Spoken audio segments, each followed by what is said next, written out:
সকালবেলা চোখ খুলতেই দেখলাম প্রচণ্ড প্রচণ্ড বৃষ্টি হচ্ছে। দুপুরবেলা আজকে মা কী দিয়ে ভাত খাচ্ছে দেখো, চপ দিয়ে আর আচার দিয়ে।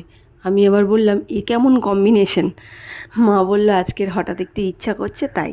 সারাটা দিন ধরে বৃষ্টি হচ্ছে, আর বিকেলবেলা না বৃষ্টির ওয়েদারে কিছু একটু খেতে ইচ্ছা করছিল। তো দেখলাম বাবা আজকের চিজ স্যান্ডউইচ এনেছে।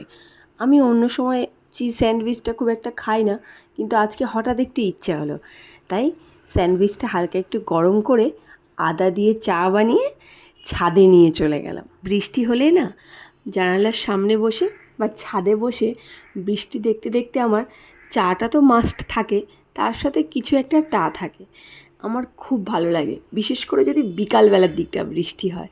আচ্ছা, বৃষ্টি হলে তোমাদের কী করতে ভালো লাগে কমেন্ট করে কিন্তু। চলো, সবাই খুব ভালো থেকো, সুস্থ থেকো, সবাইকে ভালো রেখো, টাটা।